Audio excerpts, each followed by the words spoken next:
Hey guys, it is Jenny, Coach Brightside, and part of this time management series that I'm bringing to you has multiple little parts to help you kind of separate the tasks out so it's not so overwhelming. So every day I've brought you different tips and tricks, and today's just so happens to be about decluttering and organizing. So I'm going to share with you my top 3 tips, plus I have a few bonus tips to throw in there as well.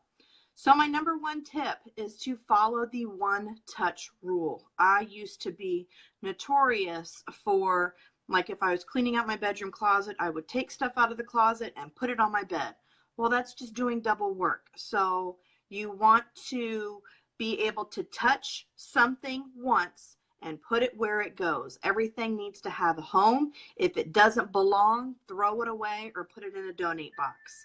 I used to put things in Food Lion bags, in a grocery store bag, thinking that that was helpful to me because I wasn't messing up my bed just to clean my closet. I was putting it in a bag, but that defeats the purpose because out of sight, out of mind. So remember, when you are decluttering a space, this can go for any room in your house, your car, your office, whatever the case may be. Touch it one time, put it where it goes, and then you only have to deal with it that one time. Number 2, I want you to set a timer, but be realistic. If you're cleaning your bathroom, set a timer for, say, 20 minutes or so. Set the timer, push the button, get some music playing through Pandora or wherever your favorite source is, and just bust out the cleaning. Get it done, do a good job, but once you hear that timer go off, stop. Job's over. If you didn't get finished or you didn't do as well as you wanted to do, just make a mental note. For the next time you do your bathroom, you need 25 minutes instead of 20 minutes. So make sure you're setting a timer, because if you're going to do a task, you want to have a start and an end. This kind of goes with kids too, right? If you're going to let them play with the Xbox, or you're going to let them have TV time or something, you tell them you get 10 minutes and once time's up, you're done. So you need to apply this to yourself as well.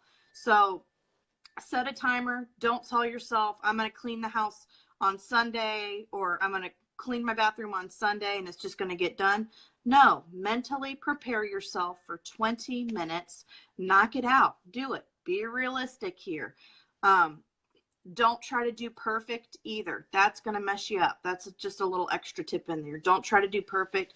Do a good job, but don't strive for perfectionism, because we're moms, we're busy. No such thing as perfection, because chances are the kid's going to come in right behind you and pee all over the floor anyway, right? Am I right? Okay, I'm right. And my 3rd tip is a Sunday basket. This is a tip that I heard from a friend, and I'm going to start implementing this. But basically, you have one basket that you put in a place that is typically a catch-all. So for myself, if you look right there, that's our kitchen bar. That is a catch-all. So that would be a prime spot to put a basket. It can be a cute little wicker basket, something plastic, something appealing, because it's going to be sitting out all the time. You could put your mail in it. You could put things that don't necessarily need attention right away. And then on Sunday, you focus attention to your Sunday basket. Apply your one touch rule to the things in the basket, put them in their home, set a timer for when you're going to be doing this basket. Don't sit there and do it all day long. Just give yourself 5-10 minutes. Just knock it out, move on to your next task. But the point is to have one central spot to have all of these miscellaneous things. So say you got some bills come in the mail, but they don't really need attention, yet they don't really have a home at the moment. Stick them in your Sunday basket. On Sunday, when you go through the task of doing Sunday basket, look at it. See if it needs attention right away. If it does, deal with it. Put it in its home, throw it away, shred it, whatever the case may be. If it doesn't need attention right away, put it back in the basket and deal with it next week. But remember, the point of this is to have a neat place to store those miscellaneous things that would typically be strewn all over the place. This is not just something additional to become storage, because you don't want it to overflow. It's going to look gross. It's going to be defeating the purpose of being clutter free and organized. And also it's going to make you not want to do the job of doing the Sunday basket task, because it's going to look really overwhelming and really daunting to try to address it. So keep it neat. The goal is to keep as little in there as possible, but only allow yourself one day a week on Sundays, when you're setting a timer and you're following the one-touch rule, to tackle what's inside.